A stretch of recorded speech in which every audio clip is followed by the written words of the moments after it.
Nah, Bapak Ibu, kita akan melihat secara cepat ya jaminan keselamatan atau jalan keselamatan ini adalah doktrin atau inti iman Kristen. Di luar ini bukan Kristen.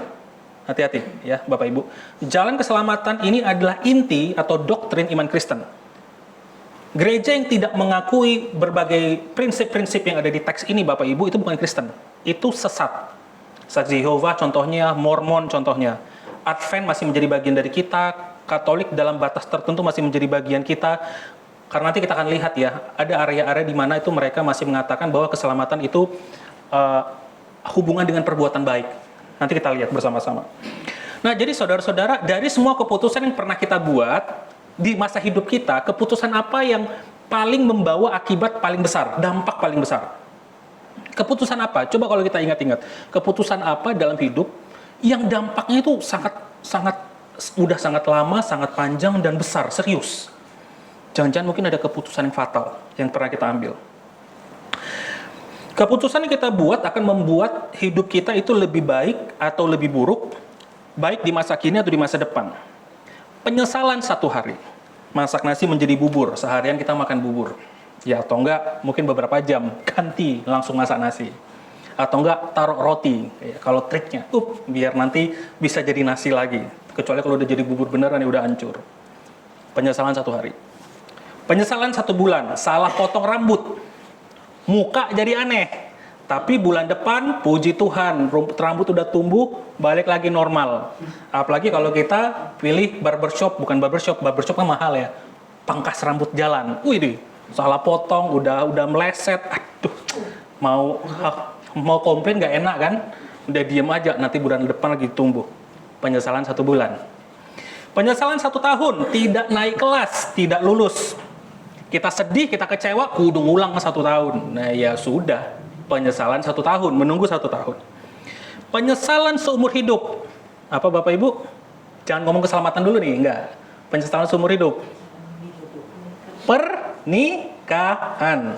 Salah pilih pasangan, salah membangun hubungan dengan pasangan, seumur hidup selama 20, 30, 40 tahun, terikat terus bersama-sama. Kecuali Tuhan kapan engkau panggil dia dengan secepat mungkin.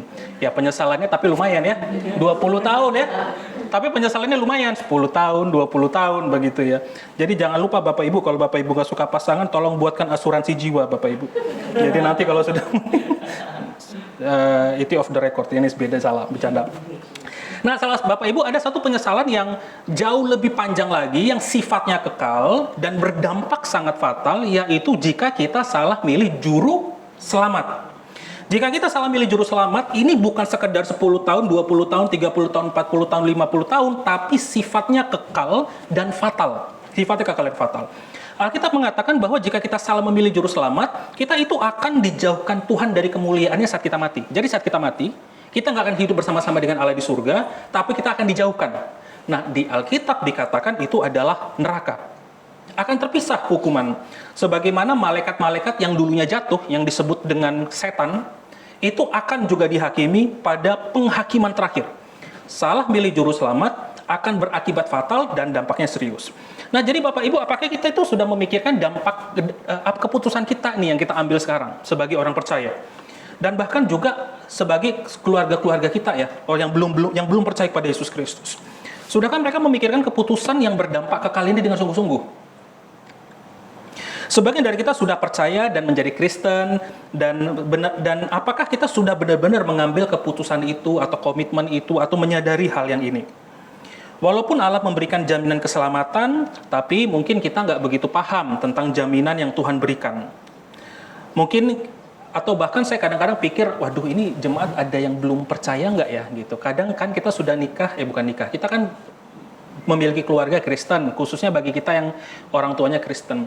1 tahun Kristen, 2 tahun Kristen, otomatis kan dari kecil masuk kemana? Sekolah minggu. Dan kita berasumsi anak-anak kita, Bapak Ibu, sudah percaya Kristus.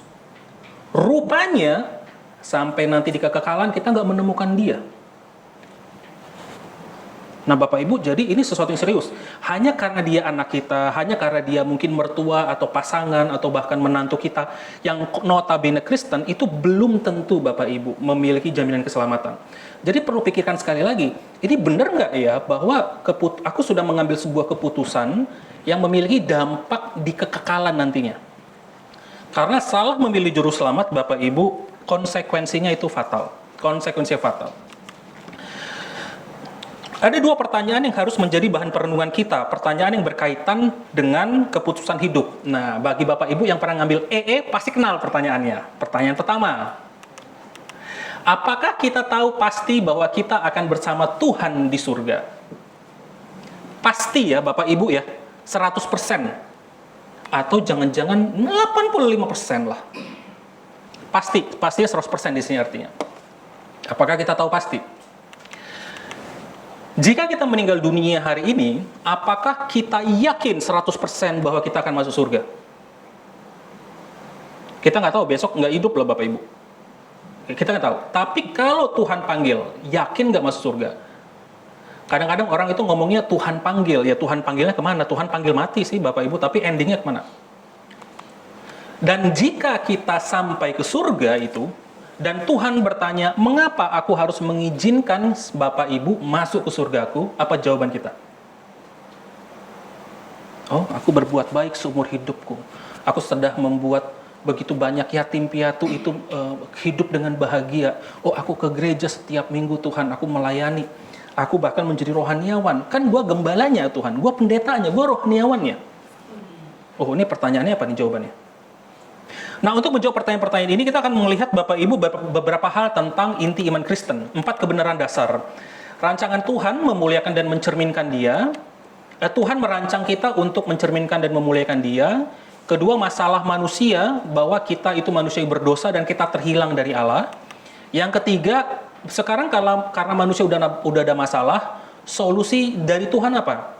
Solusi dari Tuhan penebusan melalui Yesus Kristus, dan tanggapan manusia apa? Harus percaya kepada Yesus Kristus. Ini 4 kebenaran dasar kita. Di luar ini Bapak Ibu, kekristenan itu sesat ya. Jadi hati-hati.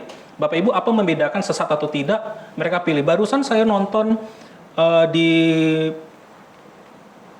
saya nonton waktu itu ada In the Name of God Holy Betrayal yang Korea. Ini yang Spanyol. Dan mereka membuat gembalanya itu, pendetanya utamanya itu berganti-ganti suksesi. Masalahnya bukan suksesinya, tapi dia itu mengatakan bahwa dia adalah rasul yang utama. Jadi semua orang tuh harus patuh dan taat kepada dia, termasuk untuk mencapai keselamatan, dia harus taat dan obey pada rasul ini. Jadi misalnya saya itu jadi apostle of Christ, rasul Kristus. Kita percaya perjanjian baru, rasul itu berhenti di perjanjian baru. Tetapi dia menjadi rasul Kristus, itu di Spanyol, di Amerika Selatan. Dan jemaatnya ratusan ribu, hati-hati. Hanya karena jemaat ratusan ribu, Zoom-nya banyak, kayak Zhang itu loh, yang Paul Zhang itu yang entah Kristen gak jelas. Saya to the point aja Bapak Ibu ya. Dan saya ngeliatin Zoom-nya, masih ada ya mengikuti penyesat ini, yang jelas-jelas dia sama sekali nggak percaya ini penebusan Yesus Kristus. Oh, itu hati-hati sekali. Banyak Kristen kita tuh nyaru-nyaru Bapak Ibu, salah masuk, wassalam kita. Wassalam. Jadi ini 4 kebenaran dasar yang penting yang harus kita percayai. Nah, saudara-saudara, waktu kita bicara tentang rancangan Tuhan, Tuhan itu merancangkan kita itu untuk memiliki kehidupan yang baik di dalam kehidupan kita. Kita itu ada bukan karena kebetulan. Kita itu diciptakan oleh Allah. Dialah yang menjadikan kita dan punyalah Dia. Punya kitalah Dia. Kalau Allah menciptakan kita sebagai orang percaya, karena Allah menciptakan kita, tentu saja berarti Allah itu ingin membuat kehidupan kita baik, Bapak Ibu. Kenapa? Karena Allah yang menciptakan kita. Nah, kita diciptakan serupa dengan dan segambar dengannya. PPT ini saya akan kasih untuk Bapak Ibu ya. Saya akan kasihkan, kenapa? Karena ini sangat penting. Bapak Ibu bisa scroll, Bapak Ibu bisa baca-baca lagi. Maka Allah menciptakan manusia itu menurut gambarnya dan menurut gambar Allah. Waktu Allah menciptakan manusia menurut gambarnya, berarti dia menciptakan sampah enggak? Enggak. Bapak Ibu, Tuhan enggak menciptakan sampah. Tuhan enggak menciptakan orang-orang aneh. Tuhan menciptakan segambar dan serupa dengan Allah. Di dalam kondisi berdosa, sekarang muncullah berbagai banyak penyakit, berbagai banyak kecacatan. Ada yang mereka ada masalah biologis, ada yang masalah otak, ada yang anak-anak Down syndrome. Tetapi saat mereka lahir, Tuhan yang mengizinkan mereka untuk hadir. Itu adalah gambaran rupa Allah. Allah ciptakan manusia, laki-laki dan perempuan, bukan Jono dan Joko, Bapak Ibu, bukan Tini dan Susi, Bapak Ibu, tetapi laki-laki dan perempuan, Adam dan Hawa, menurut gambarnya dan menurut gambar Allah diciptakannya mereka. Nah, dengan demikian, karena Allah menciptakan kita, kepenuhan hidup kita hanya bisa didapatkan di dalam diri Allah. Ibarat Bapak Ibu saat kita dihadirkan di dalam satu keluarga kita. Banyak orang mengatakan, setelah saya menikah, saya nggak perlu lagi itu keluarga inti, papa mama, saya nggak perlu lagi keluarga besar. Bapak Ibu, kita membuang identitas kita. Identitas kita adalah bagian dari keluarga. Papa saya Ritonga, mama saya Ombing, saya adalah bagian dari keluarga itu. Saya adalah bagian identitas saya itu ada di dalam diri keluarga saya. Waktu Allah menciptakan kita sebagai manusia, kalau kita pengen hidup kita penuh, hidup kita bahagia, hidup kita bukan senang ya. Senang itu sekarang konotasinya banyak duit, banyak harta. Memiliki kebahagiaan yang sejati, Bapak Ibu, kita harus kembali kepada Sang Pencipta. Karena hanya Pencipta yang menciptakan kita, bukan orang lain. Nah, jika Tuhan adalah pencipta dan yang maha agung dan maha baik, segala perintah dan berkatnya ditujukan untuk membawa kita kepada kepenuhan hidup yang memuliakan dan mencerminkannya, pertanyaannya kenapa nggak ngalamin? Kenapa banyak manusia sekarang itu tidak mengalami kepenuhan hidup, sukacita sejati, kebahagiaan sejati yang daripada Kristus? Masalahnya, nomor 2 adalah dosa dan keterhilangan. Waktu kita berbicara tentang dosa, manusia itu berdosa, telah kehilangan gambar dan rupa Allah. Manusia tidak bisa lagi menghampiri Tuhan yang kudus karena manusia berdosa. Kita ingat kejadian 1 ya, Bapak Ibu, kisah yang di Oktober, November itu saya pernah jelaskan. Manusia berdosa dan kehilangan kemuliaan Tuhan, Roma 3:23, karena semua orang telah berbuat dosa dan telah kehilangan kemuliaan Allah. Tidak ada, semua orang berdosa. Tidak ada. Dosa itu diwujudkan dengan sikap tidak tunduk kepada Tuhan. Kita melawan Tuhan, kita ingin menjadi seperti Tuhan. Kenapa Hawa itu mengambil buah itu? Karena iblis ngomong, Tuhan tahu kalau lu ambil, lu akan menjadi sama seperti dia. Dan Hawa melihat, make sense, masuk akal. Toh buahnya juga menarik, yang aneh sekali ya. Ada ratusan atau ribuan jenis buah-buahan di sekitar Taman Eden. Dan entah mengapa, buah terlarang yang menarik. Ada 100 buah atau entah 1000 buah di taman pohon itu, tapi karena Tuhan tempatkan ada pohon terlarang di tengah-tengah, dia masih tetap tertarik.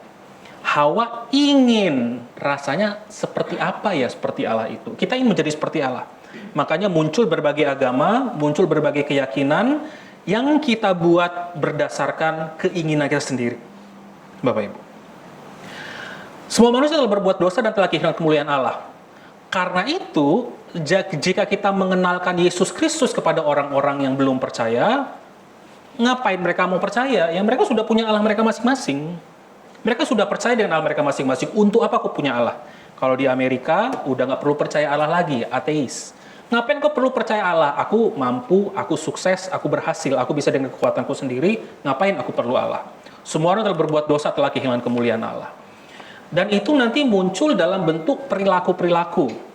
Dalam Galatia 5 ayat 19 sampai 21, ini versi mudah dibaca ya Bapak Ibu, VMD. Melakukan dosa percabulan, yang kotor secara moral, hawa nafsu yang memalukan, menyembah berhala, sihir, benci, perkelahian, iri hati, marah, memikirkan diri sendiri, menghasut orang sehingga orang-orang lain saling ribut, memecah belah, cemburu, bermabuk-mabuk, berpesta pora, dan melakukan banyak hal seperti itu. Dan Alkitab dengan jelas mengatakan orang yang melakukan itu tidak akan mewarisi kerajaan Allah. Ini kondisi manusia yang berdosa, Bapak Ibu. Ini kondisi manusia yang berdosa. Dan karena dosa-dosa kita ini, kita itu terpisah dari Allah. Makanya ada jembatan, bukan ada jembatan.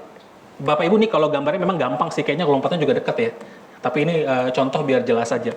Ada keterpisahan, ada jurang yang sangat dalam dan sangat lebar, di mana manusia nggak akan mungkin bisa mendekati Tuhan yang kudus semenjak manusia berdosa. Makanya sekarang Tuhan nggak pernah lagi berjalan-jalan di taman seperti di Taman Eden. Ingat Taman Eden ya? Allah berjalan di keliling, Allah ngomong, "Woi, Periadi, kabar gimana coy?" Ya nggak tahu, udah pakainya bro, bray, atau apa, sis, atau sus, atau gan, atau min, saya nggak tahu lah. Yang penting, lewat. Itu perjanjian baru. Bahkan di perjanjian lama sendiri pun Musa itu bertemu dengan Tuhan, tetapi Tuhan itu tidak menampakkan dirinya atau dirinya itu sebagaimana dia menampakkan diri di Taman Eden. Waktu Allah menampakkan diri kepada orang Israel, semua orang Israel di perjanjian lama ketakutan karena Allah yang kudus menampakkan diri kepada manusia yang berdosa. Bukan Allah juga nggak mau ketemu. Satu sisi Allah nggak mau ketemu kita karena kita berdosa, dan pada satu sisi yang lain, kalau Tuhan yang kudus bertemu dengan kita, Bapak Ibu, kita hangus, mati, terbakar. Makanya Bapak Ibu, itu yang terjadi. Nah, ini cukup menarik. Makanya orang-orang kalau yang bermimpi Yesus itu ya, yang didatangi siapa? Yesus, bukan Allah. Itu cukup menarik Bapak Ibu. Saya sering kali dengar kesaksian yang datang tuh Yesus. Kenapa? Kalau Allah yang datang, dia wassalam. Habis Bapak Ibu, kekudusannya. Yesus yang terus menampakkan diri kepada orang-orang biasanya yang belum percaya itu kepada mimpi-mimpi orang-orang. Nah, dan karena kita berdosa Bapak Ibu, Ibrani mengatakan mati satu kali. Ingat ya, kekristenan yang mengatakan reinkarnasi, kalau ada kekristenan yang begitu Bapak Ibu, itu kesesatan. Mati satu kali, bukan dua kali, bukan tiga kali, mati satu kali. Setelah kita mati, selesai sudah. Pertanyaan utamanya adalah, setelah mati kemana? Alkitab mengatakan, Roma 6 ayat 23, maut. Berarti api, kekekalan, neraka, terjauh daripada Tuhan. Ini resiko kalau Bapak Ibu kita adalah orang yang berdosa. Kita terpisah dari Allah. Nah, karena kita sudah terpisah dari Allah, ada banyak jalan yang kita lakukan biasanya. Orang pikir, oh beramal, bisa mencapai Tuhan. Berbuat baik, bisa mencapai Tuhan. Oh, aku hidup bermoral, jujur dalam bekerja. Bapak Ibu, Alkitab mengatakan, tidak ada satupun yang manusia bisa kerjakan untuk mencapai Allah yang kudus. Tidak satupun. Bapak Ibu ingat sekali lagi kisah yang pernah saya jelaskan bagaimana di perjanjian lama banyak bicara tentang korban darah. Setiap hari para imam harus melakukan korban binatang agar Tuhan mengampuni bangsa. Setiap hari. Salah satu korban-korban itu dari 5 jenis korban, selain korban sajian ya, yang isinya tepung-tepungan atau mungkin sumber daya semacam perkebunan agrikultur, empat-empatnya ini melibatkan darah semua. Dan ada korban-korban yang dilakukan imam setiap hari untuk orang Israel. Bapak Ibu bayangin gini, umat Israel saja, umat yang sudah Tuhan Allah pilih nih ya, yang sudah Tuhan Allah janjikan dari Abraham, harusnya dapat kompensasi dong. Iyalah, kan umat pilihan Tuhan. Tapi waktu kita baca kitab Bilangan, kitab yang luar biasa susah sekali kita baca Bapak Ibu, hasta-hasta, emas, perak, ada kain-kain, itu menunjukkan kamu kalau pengen berhadapan denganku, kata Tuhan, kamu harus spesifik, detail, aku mintanya seperti ini. Kalau kamu nggak lakukan titik komanya, kamu nggak akan ada konsekuensi, hukuman daripada Tuhan. Makanya Bilangan penuh begitu banyak dengan cara-cara, tempat-tempat, harus ada kordennya, berapa meter, ukurannya berapa meter. Bait suci ada namanya ruang maha kudus, hanya boleh dimasuki imam besar 1 kali setahun. Ada ruang kudus, imam-imam boleh masuk secara teratur untuk mempersembahkan Tuhan, dan ada pelataran. Dan bahkan ada nanti pelataran untuk orang-orang non-Yahudi yang percaya kepada Yahweh. Ada pelataran berikutnya lagi terluar. Bapak Ibu, itu sampai dibagi-bagi loh. Ini umat pilihan. Umat pilihan saja Tuhan mengatakan harus ada korban, harus ada darah. Jadi dosa itu dilakukan Bapak Ibu.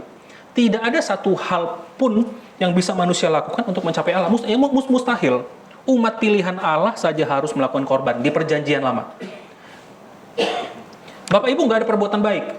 Saya berbuat baik. Jadi kita itu nggak ada timbangan ya Bapak Ibu. Jadi kita itu nggak percaya timbangan. Bapak Ibu berbuat baik, terus nanti timbangannya masuk ke surga. Bapak Ibu tuh sesat. Di Alkitab nggak ada. Tak peduli kita baik pun dari lahir, tak peduli pun yang mustahil, kita tetap akan terpisah dari Allah. Karena dosa manusia. Tidak ada satu perbuatan baik pun. Tidak mungkin. Dan manusia berusaha untuk mencapai Allah ini dengan pelbagai cara Bapak Ibu. Segala usaha manusia untuk mencapai jalan ini yang menemui jalan buntu. Bapak Ibu, ada 2 pelompat yang hendak melompati jurang di antara 2 gunung yang tinggi. Yang satu atlet profesional, yang satu atlet amatiran. Nah, yang satu pelompat amatir itu ya nggak pernah latihan lah. Dia berusaha melompat antara gunung di tengah-tengah jurang yang sangat dalam itu. Lembah yang sangat dalam itu. Dan ada atlet profesional. Jika mereka melompat, Bapak Ibu, apakah mereka akan sampai ke gunung yang satu lagi? Tak peduli sekompeten apapun atlet itu, 30 tahun menghabiskan hidupnya hanya untuk melompat, banter-banter cuma 5 meter. Dia akan tetap jatuh ke jurang. Seberapa nihilnya Bapak Ibu usaha kita untuk mencapai keselamatan? Bukan kata saya, kata Alkitab. Upah dosa ialah maut. Semua orang berbuat dosa dan telah kehilangan kemuliaan Allah. Tidak ada satu perbuatan baik pun. Bahkan kita makanya kalau bagi sebelah, mereka mengkalkulasi perbuatan baik itu berkali-kali lipat. Kali 100, kali 1000, mengikuti religius ini dan religius itu untuk mencapai keselamatan. Karena mereka juga sadar nggak akan mungkin bisa. Oleh karena itu, Buddha dalam batasan tertentu, ya kan golongannya ada banyak ya, Buddha itu ada ratusan, ada banyak sekali golongan, ada 3 atau 4 yang besar. Konsep mereka adalah ya karma itu harus dibangun lagi dan lagi, lo reinkarnasi lagi tergantung kebaikanmu sampai akhirnya kita bisa mencapai satu kesadaran, consciousness untuk bersatu, Bapak Ibu, dan mencapai satu. Sekali lagi itu cukup menarik juga dalam konteks seperti itu. Tapi itu harus berkali-kali dilakukan, nggak mungkin dan bisa satu kali. Bahkan Siddhartha Gautama sendiri pun itu bukan reinkarnasi pertamanya, itu udah yang keberapa kali. Sampai akhirnya dia bisa menemukan pencerahan itu dan bisa sebenarnya menyatu dengan alam, konteksnya Buddha sebenarnya. Jadi mereka itu nggak punya Allah. Jadi Buddha itu sebenarnya kategorinya ateis karena mereka nggak punya Allah sebenarnya. Tapi masing-masing kita beda-beda. Ada Confucius, kalau Konghucu itu campuran antara Taoisme, antara Buddhisme, itu sebenarnya ada campuran-campurannya kalau kita pelajari lebih dalam. Kalau Confucius juga sebenarnya banyakan sebenarnya filosofi kalau kita baca. Mereka nggak ada Alkitabnya biasanya. Atau yang lainnya, Bapak Ibu. Nah, Bapak Ibu, tidak ada jalan keselamatan di dalam kekristenan. Tidak mungkin, seberapa kompeten kita. Mustahil. Kalau begitu, apakah ada jalan keluar? Jadi solusinya apa dong begitu? Kita sudah mencapai Tuhan punya rancangan, tapi manusia memilih jalan yang berbeda, dan kemudian sekarang ada konsekuensi dosa, ada konsekuensi dari dosa dan kita terhilang dari Allah. Jawabannya apa? Apa jalan keluarnya?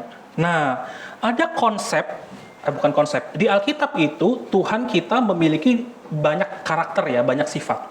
Salah 2 sifatnya adalah Tuhan itu maha kasih dan Tuhan itu maha adil. Bukan sekedar kasih dan adil ya. Kita gunakan kata maha karena itu semacam satu keseluruhan komplit dari dari kasih itu. Maha kasih dan maha adil. Allah itu mengasihi kita dengan kasih yang kekal. Betul, Allah mencintai kita luar biasa. Allah mengasihi kita gila-gilaan, Bapak Ibu. Di beberapa lagu Kristen malah menggunakan reckless love. Kasih yang kayaknya itu reckless. Kok kayaknya nggak pandang bulu. Ya memang iya. Bapak Ibu perhatikan nggak perjanjian lama? Berapa ribu kali Israel yang berdosa dan tegar tengkuk itu dikasih kesempatan lagi dan lagi dan lagi dan lagi. Nggak sekali ya. Manusia mah udah 2 kali, udah 2 kali, jangan ketiga kali, jangan coba-coba lo. Beberapa dari kita malah jangan lo lakukan dosa itu 1 kali aja, ada 1. Nyelingkuhi kita 1 kali saja sudah cukup, lengkap semua emosi kita mati. Nah, Bapak Ibu, itu manusia, tetapi Allah enggak. Aku mengasihi engkau dengan kasih yang kekal. Allah adalah maha kasih. Allah mencintai kita, Allah gila-gilaan mengasihi kita. Kenapa? Karena kita ciptaannya. Tetapi, nah ini yang kita lupa. Allah adil. Keluaran 34 ayat 7b, tidaklah sekali-kali Allah membebaskan orang yang bersalah dari hukuman. Roma 6 ayat 23, upah dosa ialah maut. Bapak Ibu, kalau kita membiarkan anak kita mencuri, berbohong, membuli temannya, orang tua yang tepat adalah harus menghukum anak itu. Tidak ada orang tua, bagus berbohong ya, puji Tuhan, nggak apa-apa, Daddy still love you walaupun kamu berbohong, tapi nggak ada hukuman sama sekali, Bapak Ibu. Nggak apa-apa, bohong. Ya udah, ingat kamu nggak boleh lakukan lagi ya, tapi sambil senyum, nggak boleh lakukan lagi, itu nggak salah. Anak-anak Bapak Ibu mau nggak? Coba aja. boleh nih. Ingat ya, anak-anak tuh suka nyoba-nyoba loh Bapak Ibu. Saya berkali-kali, termasuk saya masih kecil ya, semua kita semua. Nyoba-nyoba, wah ini bisa, oh bisa nih orang tua gua dikibulin. Oh dia nggak marah nih, nggak ada hukuman. Lakukan lagi, lakukan lagi, lakukan lagi. Sehingga muncullah anak-anak yang luar biasa kurang ajar di usia gedenya. Nggak memahami disiplin, mencuri, mengatakan sesuatu yang biasa, berbohong itu ya sesuatu yang standar. Kenapa? Karena orang tua nggak hukum.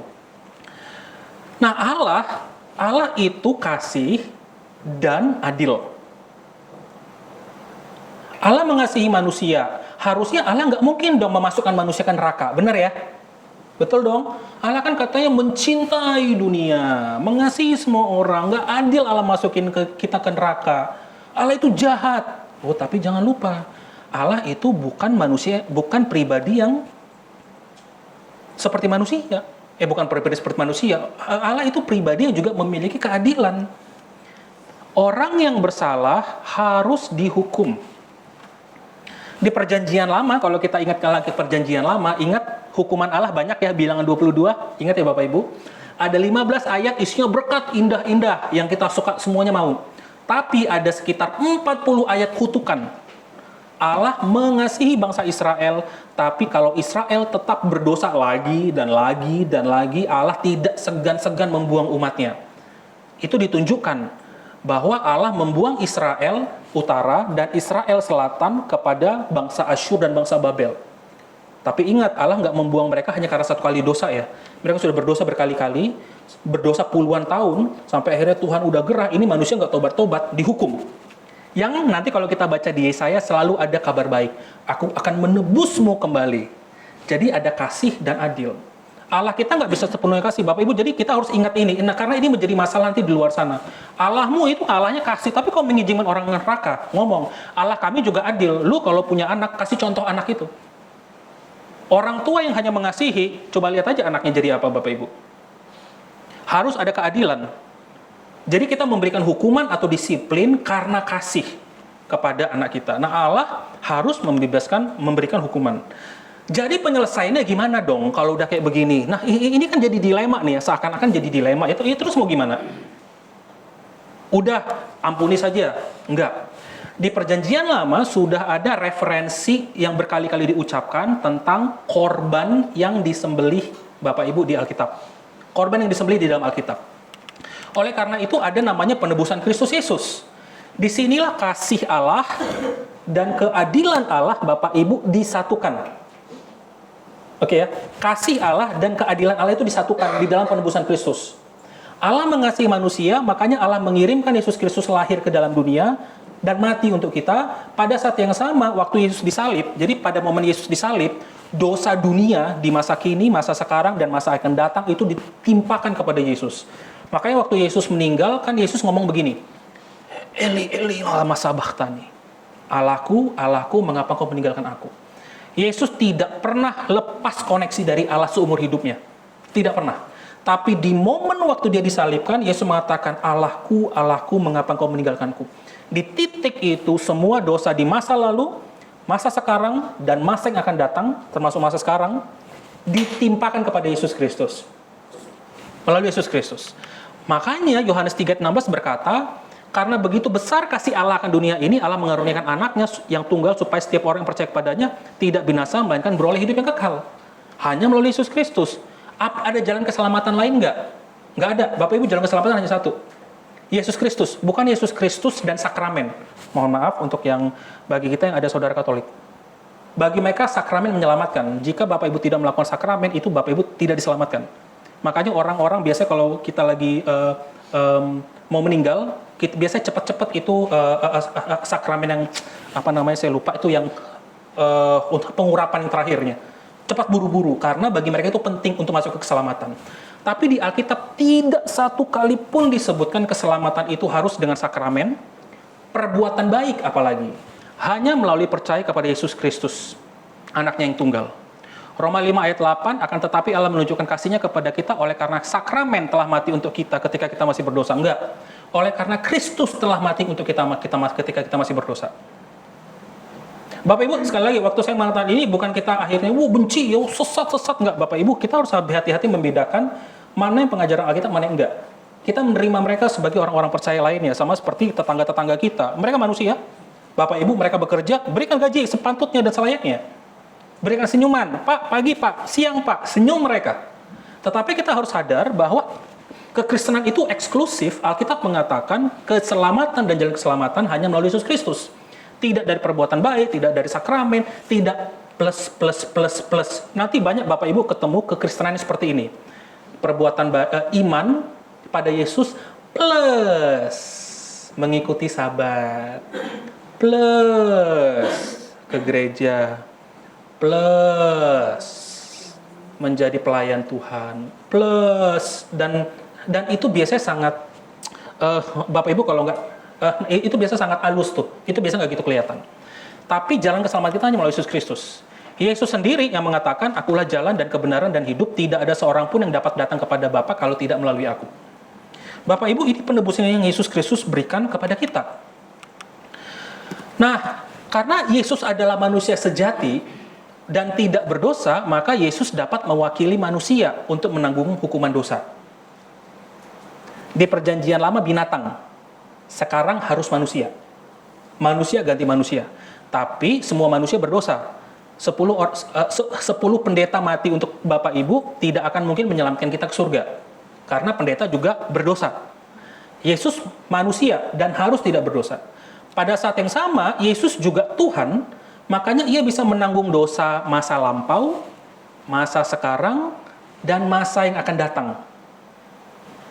Nah, ini pentingnya. Yesus kita harus sepenuhnya manusia dan sepenuhnya Allah baru bisa menanggung dosa dunia. Kalau Yesus hanya manusia sepenuhnya, dia itu tidak dapat menanggung dosa dunia. Tapi karena dia Tuhan, maka ia dapat menanggung dosa dunia. Nah, ini penebusan Yesus Kristus ini yang penting Bapak Ibu harus kita pegang. Dan tanggapan kita apa yang harus kita lakukan adalah ya menerima, percaya dan menerima Yesus Kristus sebagai juru selamat dan penebus secara pribadi. Ini hanya bisa dilakukan oleh pribadi. Tidak dapat diwakilkan. Tidak dapat diwakilkan oleh mertua, menantu, anak, orang tua, ibu, bapak, tidak dapat diwakilkan. Bapak Ibu mungkin percaya, saya ingat dulu cerita jemaat yang, wah saya waktu ke Jakarta itu orang tua itu selalu memperpanjang perlindungan kan soalnya bawanya ke kelenteng ya. Jadi itu expirednya diperpanjang. Wah itu diwakilkan itu dari jarak jauh. Bapak Ibu iman nggak bisa diwakilkan. Tetapi semua orang yang menerimanya diberinya kuasa supaya menjadi anak-anak Allah, yaitu mereka yang percaya dalam namanya. Yohanes 5 ayat 24, aku berkata kepadamu, ini Yesus yang ngomong, sesungguhnya barang siapa mendengar perkataanku dan percaya kepada dia yang mengutus aku, ia mempunyai hidup yang kekal dan tidak turut dihukum sebab ia sudah pindah dari dalam maut ke dalam hidup. Ingat ya, waktu bicara maut, upah dosa adalah maut. Kita hanya bisa menerima jaminan keselamatan itu kalau kita percaya kepada Yesus Kristus. Nah Bapak Ibu, inilah mengapa penting, kenapa kita ada P yang kelima dalam gereja. Gereja yang normal umumnya ada penekanan pada penginjilan. Karena kita tahu tidak ada jalan keselamatan lain kalau orang ini tidak percaya pada Yesus Kristus. Termasuk jika ada orang yang kita sayangi yang Tuhan sudah panggil. Bapak Ibu, nggak ada cara yang mudah untuk saya katakan atau menghaluskannya. Jika mereka tidak percaya pada Yesus Kristus sebagai Tuhan dan Juru Selamat, tidak akan mendapatkan kekekalan bersama dengan Tuhan. Tetapi akan turut dihukum.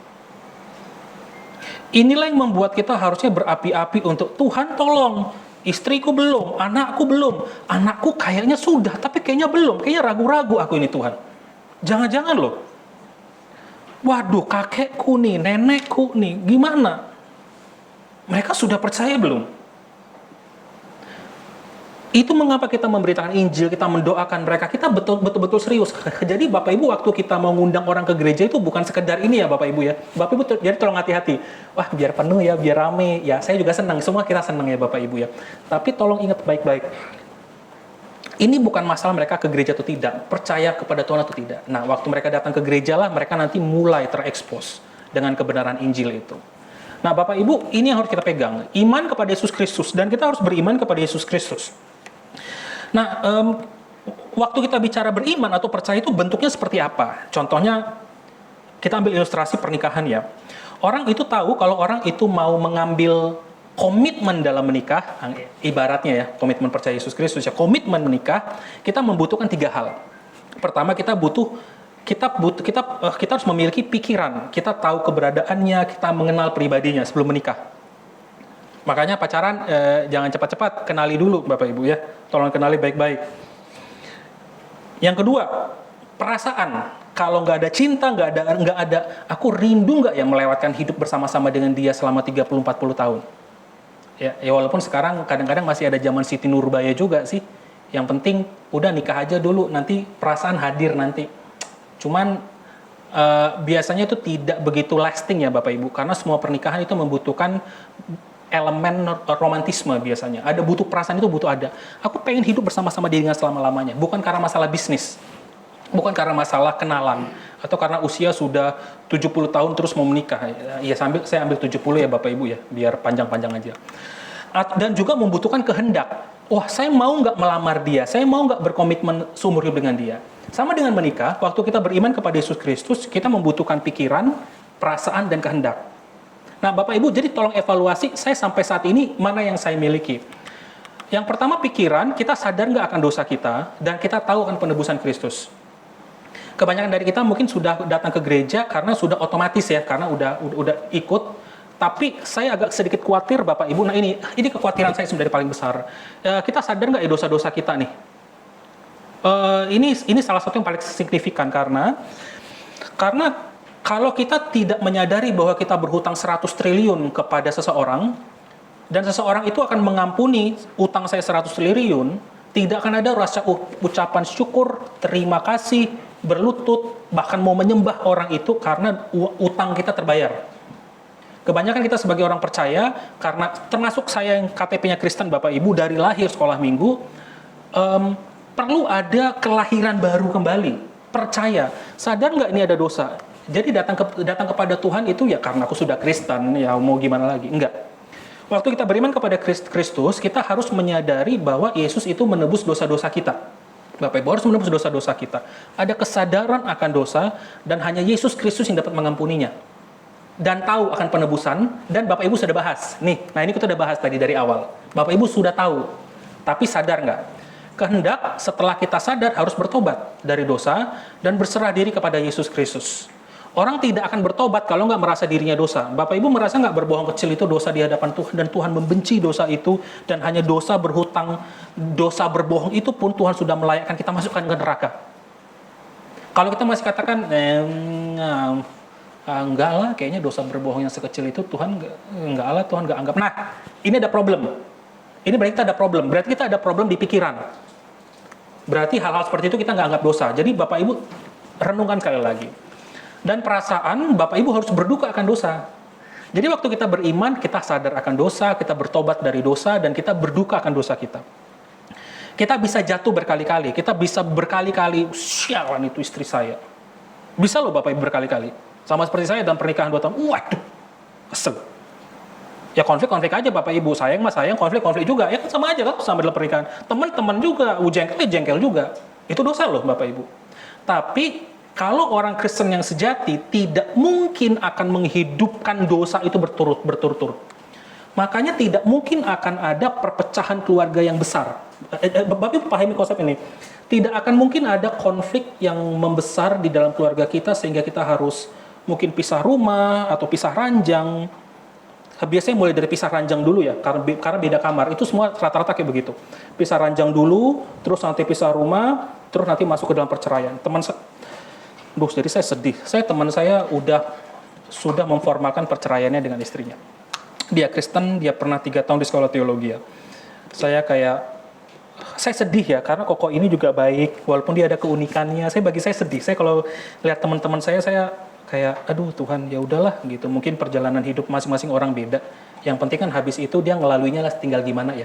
Itu sudah terjadi, terus ya udah sekarang gimana menata masa depannya. Dan itu bisa terjadi Bapak Ibu karena nggak berduka. Ngawur itu istri. Nah, nggak berduka ya. Itu konflik makin panjang. Jadi Bapak Ibu bisa pahami ya. Waktu kita beriman kepada Yesus Kristus, tidak mungkin Bapak Ibu kita itu tidak berduka. Seneng banget, balas dendam gitu loh. Kayak senang. Kadang di sosial media itu juga buruknya. Kadang-kadang kita buat ngeprank, tapi ngepranknya balas dendam gitu loh. Karena dia sudah selingkuhin, lemparin glitter. glitter ditaruh warna biru-biru karena udah diselingkuhin, terus dia pergi. Terus habis itu ada orang-orang yang misalnya saya tukang pasang ini keramik, dan kemudian anggaplah si Pak Rudi nggak bayar-bayar, saking emosinya itu orang dihancurin tegelnya, ya lo nggak bayar, gue ambil balik, gue balas dendam, gue balikan, buak, dan orang-orang di komen ya, keren, bagus, sudah selayak dan sepantasnya. Bapak Ibu nggak berduka lo atas dosa itu, bahkan nggak sadar itu dosa. Bahkan kalaupun Pak Rudi nggak membayar, contoh doang ya Pak ya, bahkan kalaupun Pak Rudi nggak membayar, dan kita nggak mungkin Pak Rudi nggak membayar ya, nah nggak bayar pun, waktu saya merespons dengan saya hancurin tegelnya karena dia nggak bayar, dia nggak lunasin, respons itu dosa loh Bapak Ibu. Tak peduli walaupun situnya yang mulai dosa, nggak berduka sama dosa. Nah jadi Bapak Ibu, iman dari Kristus Yesus, iman pada Kristus Yesus itu meliputi semua hal ini. Sadar akan dosa, bertobat dari dosa, dan berduka akan dosa. Apakah kita sudah memiliki ketiganya? Coba Bapak Ibu renungkan. Sudah memiliki ketiganya enggak? Saya sadar dosa saya apa saja. Saya berduka atas dosa-dosa saya. Saya tidak mengentengkan, oh marah itu enggak apa-apa. Ya memang suami saya kayak begitu, memang sudah bagus, memang harus dibalas Bu, harus balas dendam, pakai pengacara, balas aja udah. Tak tanpa rasa bersalah. Atau yang kedua dan yang ketiga, bertobat dari dosa. Nah ini iman pada Kristus Yesus. Makanya Bapak Ibu, kita akan menemukan orang-orang yang sudah percaya kepada Tuhan Yesus, bukan beriman ya, percaya, tetapi ada begitu banyak dosa-dosa yang mereka tidak akui, bahkan mereka tidak berduka. Bahkan menjadi begitu banyak masalah di dalam relasi antara satu sama lain. Karena dosa dianggap enteng. Jadi iman pada Yesus Kristus itu meliputi ketiga ini Bapak Ibu. Nah Bapak Ibu, semoga ini bisa menolong kita menjadi pemahaman yang ringkas ya. Ini saya coba benar-benar saya ringkaskan total ini Bapak Ibu. Ini bisa panjang dan sebenarnya udah kepanjangan. Saya agak kepanjangan di sini. Tapi Bapak Ibu sekali lagi tolong ingat Bapak Ibu bahwa yang pertama-tama Tuhan ingin menciptakan kita itu indah. Tuhan menciptakan kita indah dan rancangannya yang mulia. Tuhan tidak pernah menginginkan kita itu mengalami kehidupan yang menderita Bapak Ibu. Enggak. Tetapi karena manusia sudah mengambil dosa dari Adam dan Hawa, ini semua sudah turun sehingga dunia menjadi jatuh di dalam dosa. Mulai dari perilaku. Mengapa dunia bertambah jahat? Ya karena memang sudah sewajarnya bertambah jahat, manusia tidak kembali kepada Kristus Yesus.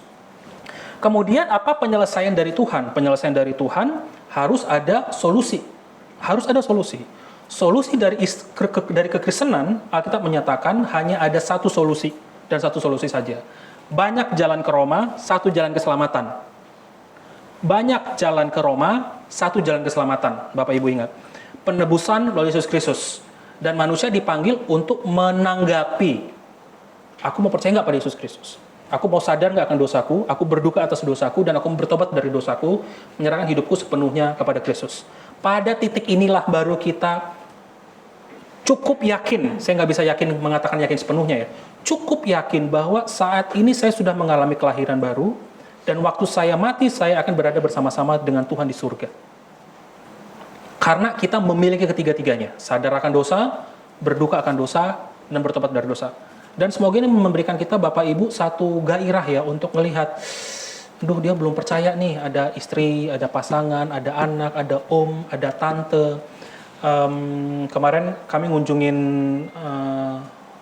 neneknya Sita, saat ini lagi di IGD, masuk rumah sakit lagi, dan dia belum menerima Yesus Kristus. Gitu. Itu jadi pemikiran yang panjang ya Bapak Ibu. Kita mengasihi pasangan atau anak atau mertua kita atau menantu kita dengan memberikan hadiah, liburan, uang, rumah, mobil yang bagus, memberikan bulanan yang besar, 2 kali UMR mungkin kita kasih ke mereka terus. Tapi mereka tidak memiliki jaminan keselamatan itu. Bapak Ibu coba renungkan pelan-pelan. Kita berikan apapun kepada keluarga kita, anak kita, mertua, menantu, pasangan, teman, sahabat yang sering kita ngobrol nih. Saya nggak tahu mungkin teman-teman punya sahabat ngobrol terus tuh. Yuk ngobrol jalan. Semua waktu kita berikan, telinga kita dengarkan. Iya pacarmu ya jahat banget ya, maka udah cari pacar. Tapi kita nggak pernah memikirkan ini orang kalau mati atau meninggal kemana ya? Bersama-sama dengan Tuhan Yesus di surga atau tidak? Biar ini menjadi kekuatan bagi kita Bapak Ibu. Siapa orang-orang yang belum percaya pada Yesus Kristus? Karena hanya ada satu jalan keselamatan. Mari kita berdoa. Bapa kami di dalam surga, ini doa permohonan kami Tuhan. Tuhan tolong kami. Biar kiranya Tuhan juga boleh terus meneguhkan kebenaran-kebenaran firman-Mu di dalam diri kami, sehingga kami semakin yakin dan mengevaluasi diri Tuhan, sudah seberapa yakin kami akan iman kami. Dan yang Tuhan tolong kami juga agar kami bangkit gairah dan dorongan hasrat kami untuk melihat mungkin ada sahabat, mungkin ada kerabat, teman kami yang belum percaya Tuhan. Tuhan tolong, berikan kami keberanian, berikan kami kekuatan, dan Tuhan boleh menangkan saudara-saudari kami. Ini doa dan permohonan kami. Dalam nama Yesus kami berdoa dan bersyukur. Amin.